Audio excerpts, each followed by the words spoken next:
जब भी हम हेल्थ केयर में करियर की बात करते हैं तो दिमाग में सबसे पहले क्या आता है? डॉक्टर, है ना? पर क्या ये दुनिया सिर्फ यहीं तक है? जी नहीं, बिल्कुल नहीं। असल में हेल्थ केयर एक बहुत बड़ा टीम वर्क है।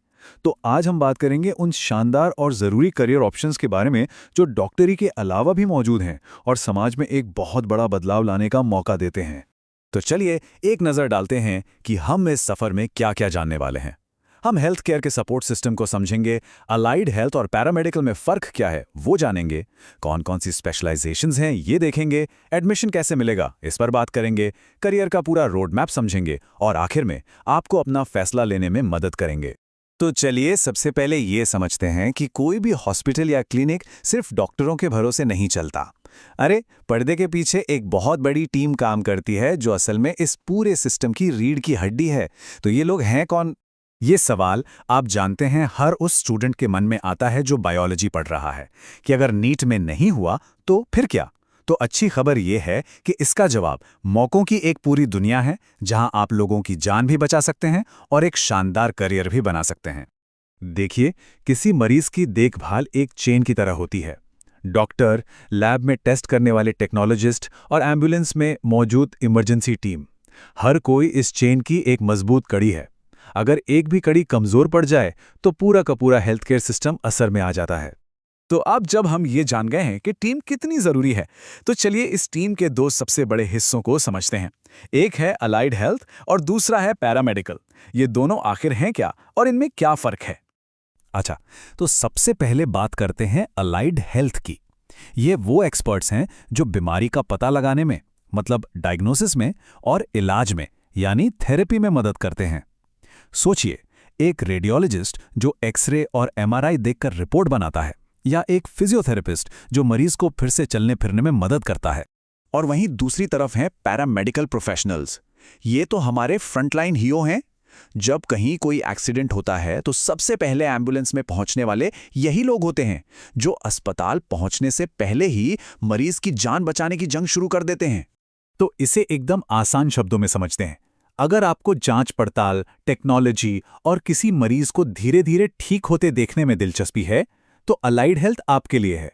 और अगर आपको एड्रेनालिन रश पसंद है, मतलब इमरजेंसी सिचुएशन में फटाफट एक्शन लेना अच्छा लगता है, तो पैरामेडिकल आपकी दुनिया है। तो अब जब दोनों के बीच का मेन फर्क साफ हो गया है, तो चलिए अब उस मजेदार हिस्से पर आते हैं कि इन रास्तों पर चलकर आप कौन कौन सी मंजिलों तक पहुंच सकते हैं। अलाइड हेल्थ में तो ऑप्शंस की जैसे बहार है।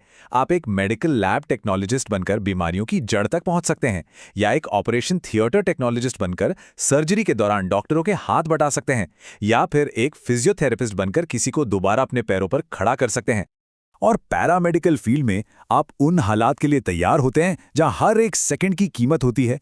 एक इमरजेंसी मेडिकल टेक्नोलॉजिस्ट यानी ईएमटी बनकर आप सीधे घटनास्थल पर मदद पहुंचाते हैं, या एक क्रिटिकल केयर टेक्नोलॉजिस्ट बनकर आईसीयू में सबसे गंभीर मरीजों की देखभाल करते हैं। ये सारे करियर सुनने में तो बहुत ही कमाल के लगते हैं, है ना? तो अब सवाल ये उठता है कि इन कोर्सेज में एंट्री कैसे मिलेगी। चलिए इसका पूरा रोड मैप समझते हैं। और सबसे अच्छी बात पता है क्या है? इन फील्ड्स में आने के कई रास्ते हैं। आप चाहें तो 10वीं के बाद एक सर्टिफिकेट कोर्स से शुरुआत कर सकते हैं, या 12वीं के बाद डिप्लोमा या पूरी डिग्री भी कर सकते हैं। मतलब आप अपनी पढ़ाई अपनी रफ्तार से आगे बढ़ा सकते हैं। अपना कैलेंडर उठाइए और इन तारीखों पर गोला लगा लीजिए। 2026 में नीट, सीयूईटी और एम्स जैसे कई बड़े नेशनल लेवल के एग्जाम्स हैं जो आपको देश के टॉप कॉलेजेस में एडमिशन दिला सकते हैं। तैयारी शुरू करने का सही समय अभी है। तो फिर कामयाबी का मंत्र क्या है? देखिए, सबसे पहले तो अपनी एनसीईआरटी की किताबों को अपना बेस्ट फ्रेंड बना लीजिए। फिर रेगुलर मॉक टेस्ट देकर अपनी स्पीड और एक्यूरेसी पर काम कीजिए। और हाँ, एक से ज्यादा एग्जाम के लिए अप्लाई करना हमेशा एक स्मार्ट मूव होता है। चलिए मान लेते हैं कि आपने बहुत मेहनत की, एग्जाम पास किया और डिग्री भी हासिल कर ली। तो अब आगे क्या? चलिए देखते हैं कि ये डिग्री आपको नौकरी से लेकर अपना खुद का बॉस बनने तक कहां-कहां ले जा सकती है। इन फील्ड्स में डिग्री होने का मतलब है कि आपके लिए हर जगह दरवाजे खुले हैं, बड़े बड़े प्राइवेट अस्पतालों से लेकर सरकारी स्वास्थ्य मिशनों तक। इतना ही नहीं, विदेशों में भी इन प्रोफेशनल्स की जबरदस्त मांग है, जिससे आपको एक ग्लोबल करियर बनाने का भी मौका मिलता है। यहाँ से आपके सामने दो रास्ते खुलते हैं। पहला, किसी बड़े इंस्टीट्यूट में एक सुरक्षित नौकरी करें और अनुभव हासिल करें, या फिर दूसरा, अपने अनुभव का इस्तेमाल करके अपना खुद का डायग्नोस्टिक सेंटर या क्लिनिक शुरू करें और दूसरों को नौकरियां दें। तो फैसला आपका है, आप जॉब करने वाले बनना चाहते हैं या जॉब देने वाले। हमने अब तक बहुत सारी जानकारी देख ली। अब आता है सबसे जरूरी कदम, ये तय करना कि आपके लिए सबसे अच्छा क्या है। चलिए, आपके पैशन को आपके प्रोफेशन से जोड़ते हैं। जरा खुद से पूछिए, क्या आपको मशीनों और टेक्नोलॉजी से लगाव है? तो शायद रेडियोलॉजी आपके लिए है। क्या आप सीधे मरीजों की मदद करना चाहते हैं?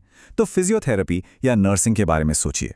क्या आपको एक्शन और थ्रिल पसंद है? तो इमरजेंसी मेडिकल टेक्नोलॉजी आपका इंतजार कर रही है। एक बात हमेशा याद रखिएगा, गाइडेंस आपको रास्ता दिखा सकती है, लेकिन उस रास्ते पर चलना आपको ही पड़ेगा। आज आप जो फैसला लेंगे वही आपका आने वाला कल तय करेगा। तो इस जानकारी को अपनी ताकत बनाइए और एक फैसला लीजिए। तो आखिर 2026 में इन करियर को ही क्यों चुनें? क्योंकि ये आपको नौकरी की सुरक्षा, एक अच्छी सैलरी और सबसे बढ़कर हर दिन किसी की जान बचाने या किसी की जिंदगी को बेहतर बनाने का मौका देते हैं। ये एक ऐसा करियर है जो आपको सम्मान और सुकून दोनों देता है। तो क्या आप हेल्थ केयर के भविष्य को एक नया आकार देने के लिए तैयार हैं? ये सिर्फ एक नौकरी चुनने का फैसला नहीं है, ये एक बहुत बड़े मिशन का हिस्सा बनने का मौका है। आपका एक फैसला न सिर्फ आपकी बल्कि अनगिनत लोगों की जिंदगी बदल सकता है।